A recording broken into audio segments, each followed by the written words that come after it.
I killed a mouse in the most savage way possible, and I ain't even mean it like that, homie. See, what happened was I was, it was the middle of the night, and I was, I had to go to the bathroom. I might have had also maybe been on a little bit of that green, you know what I'm saying? So I get up, woozy, feeling loose, and go to the bathroom. I walk in the bathroom, turn on the light, close the door, and I pull it out, start doing what I'm doing. I hear something behind me, like a scurrying sound. Instantly, I'm already on guard. I'm afraid now because don't nothing I want to see scurry. Okay, I'm in a vulnerable state. My deal is out and I'm midstream. I'm vulnerable right now, and something behind me just scurried. So I look behind me and I don't see nothing off rip, and then I look down and apparently what had happened though, it was a mouse. It was a mouse, but it was scurrying. But again, I'm legally blind, so I didn't see everything at the same time. It was kind of sections, you feel me? And then what I saw was the mouse wasn't moving and it was like scurrying. It looked like it was trying to get under the door, but then I looked a little bit closer. Remember, I'm pissing this whole time. What had happened was when I opened the door, it must have already been in there, and then I scared it when I turned on the light.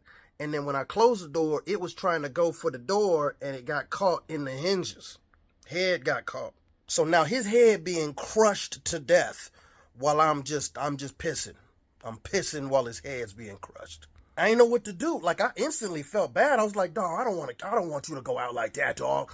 But I can't stop the stream, fam. I don't know how to stop it. I also felt bad because I couldn't even turn around to like look at him and like give him a salute as he died, like a soldier, because I had to keep paying. It wasn't a quick death. It was not a quick death, okay? I want to make that clear. And then I finished paying, but now it's a mouse caught dead in the hinge, so I don't want to pick him up. His head might be crushed.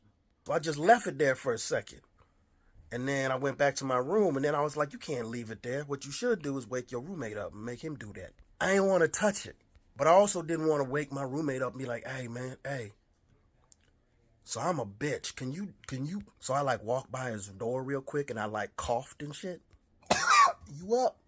He wasn't up. So eventually I had to scoop him up, man. I had to open the door and his head was crushed. Brains was leaking and he died so bad.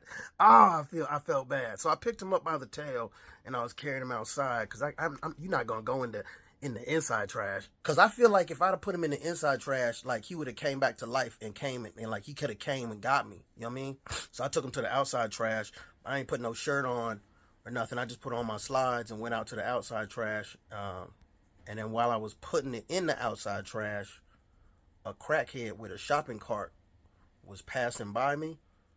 So I got the dumpster open with one hand, mouse dead, crushed head, just brains leaking, other hand, and this crackhead. We both looked at each other, and I ain't say nothing to him, and he just looked at me, and he was like, "That's a mouse," and I was like, "Yeah," and then he left, and then I went back inside. So yeah, to that mouse family, yo peoples didn't die great, fam, but they did get acknowledged by a crackhead. So you know what I'm saying, like.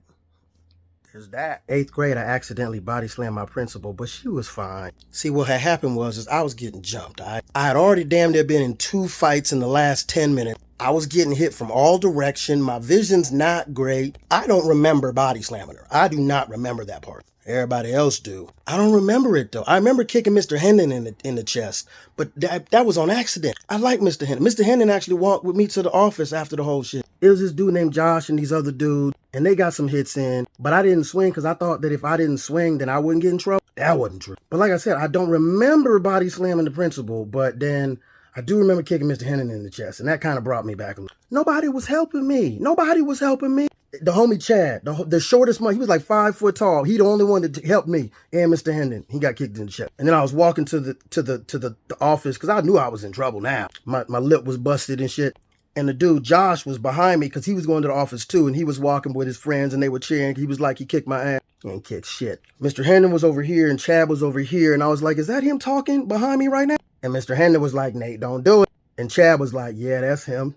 So I just turned around like if I'm going to get in trouble, I'm not going to get no hit. Walked up to him, and he was like, what you go? Bip? Right in the snooze. Then I just turned around and kept walking. Went to the principal's office, went to the nurse, went to the bathroom, cried.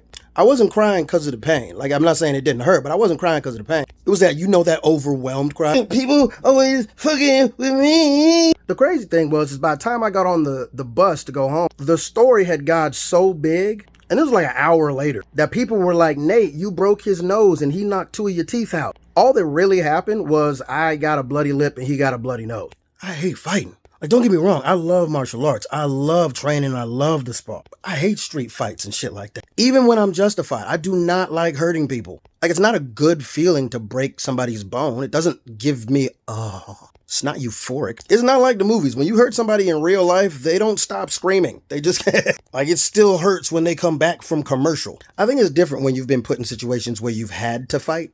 It's not fun when you have to fight. When someone's actually trying to end your life, it's not a fun sensation you get. I used to love going to tournaments. Gotten a little off topic. Anyway, I did not mean to body slam my principal, is what I was trying to say. And she was fine. She was a racist bitch. Fuck her. Even then, I did not do it on purpose. But I'm happy that I did it. So I don't know if y'all know what dabs are, but fuck dabs. Don't misunderstand. I will occasionally partake in the good stuff, but dabs, but like why though? Like who needs to be high that quick? And that severely. You know what I'm saying? Like smoking dabs be like, that was a mistake. It's so abrupt. Like the first time I saw a dab, I didn't even know what the hell it was. What is this contraption? Homie's like, nah, you want to smoke some weed? I was like, hell yeah, I want to smoke some weed. He's like, I was like, why you got a blowtorch though? What's wrong with regular fire? Like, why do you need extra potent fire, dog? Then he pulls out a cookie sheet of this stuff that looks like that amber shit in Jurassic Park. I'm like, what the fuck is that? The homie like, oh, that's weed. That's what we gonna smoke. That's not weed, fam. Actually, they call it shatter. I don't want to smoke shatter, dog. Is that what the kids doing these days? Smoking glass? Your body's preparing you for death, fam. Anyway, I'm like, fuck it. I ain't no bitch. I should have been a bitch. It would have worked out better. So I took a hit like I normally take a hit. And then my lungs collapsed. I was coughing so hard I felt like I was coughing for 3 people. And then I was high. I'm talking about high. Like too high immediately. I don't want to be that high.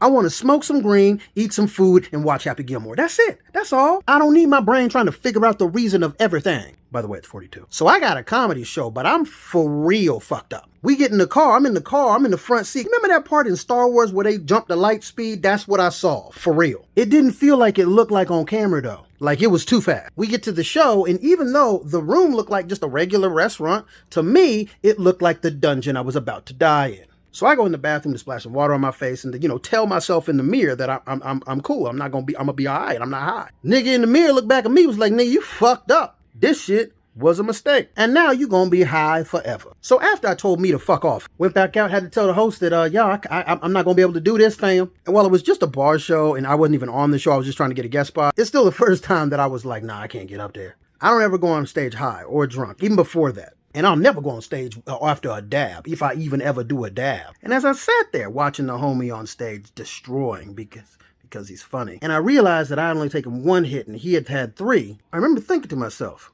it feels like I'm peeing, but I'm high and so I'm not peeing. Then I felt my pants and I was actively pissing myself. I stood up, went to the bathroom, stuffed all the paper towels in my pants, and decided that dabs wasn't for me. Fuck dabs, made me piss myself. Disrespect. I want to start this off by saying that I was not a smart child. See, what had happened was, right, so I had this friend named Cameron. We both went to FSDB, Florida School for the Deaf and Blind. And Cameron was the homie. Now, at the time, I was like 9 or something. Now, Cameron was bow-legged. I know that's probably not the proper term, but I don't know what he had. Maybe the palsy or something. And maybe, honestly, some like autism, because sometimes he would go nonverbal. But I was 9. I didn't know I didn't know none of that. He was just a bow-legged homie. We used to call him Buffalo Bowhunk, which I realize now was not okay. Don't feel sorry for Cameron though. Cameron would come back at us. I remember one time he told me that the only thing black about me was the skid marks in my drawers. He was 11 when he said that, and it still hurts. Now I never saw myself as better than Cameron. I just saw him as my squiggly-legged friend, you know what I mean? I hope that he, saw me as his little nappy-headed colored child friend. Anyway, I liked Cameron, and I think Cameron liked me. And we would talk about sports all the time because Cameron knew sports. Like, he knew everything about sports. He could just give you the stats, especially about basketball. Now, Cameron had one of them hands. I don't know what's that called, but y'all with the hand. And one day I thought, because he the homie and I'm stupid, that why he don't open his hand though. So I thought to myself, I'm gonna help Cam open his hand because like who don't want two hands? Sometimes we would have to help Cameron tie his shoes, which I would never have no problem with. But it was like, wouldn't he like to do that by himself? Just get, you got two hands, use two hands. I'm gonna help you open your hand. So the dorm teachers was all out of the room, and I, Cameron was sitting there, and I grabbed his hand. I remember it was tighter to his chest than I thought it was gonna be. Like it was really on there. So I had to take an angle where I was like I had it under my arm, and I was trying to get that. Was trying to get it open. And I couldn't. I got it away from the chest, but it took a lot of energy. Now this whole time, Cameron was, he was making some noise that was, he was yelling. But I thought that he was like, oh my God, finally somebody over here to help me open my hand. And so he was yelling like he was straining. Because like in my head, of course he's straining to open his hands. Like finally somebody's helping me. And I was exerting so much energy. And then finally I pried his fingers all apart. And I was so proud. And then I turned around to look at Cameron with, like, man, we did it. And he wasn't happy. The face that he had was, what are you doing to my hand and my arm, fam? Because it hurt. And then I immediately let go and it snapped back like that. Like socked him in the chest. And that's when I was like, oh, maybe he ain't had as much control over the hand. And then he had went and he had told, and then I had got in trouble. Here's the thing. I was trying to help. You know what I'm saying? Like, I'm just stupid. Some teachers had to come tell me to keep your hands to yourself. I was just trying to help my homie because he was my homie. You know what I mean? Eventually, Cameron forgave me because, he knew I was stupid. I feel like there's some people out there who still think I was just trying to hurt the homie Cameron. That's not what that was, y'all. I was trying to. Who don't want two hands out here? He passed away a few years ago, and I just hope that when he went, like he knew that like we was homies, and I was never trying to hurt him. I was really just trying to help his hand, but I'm stupid, and that's my bad.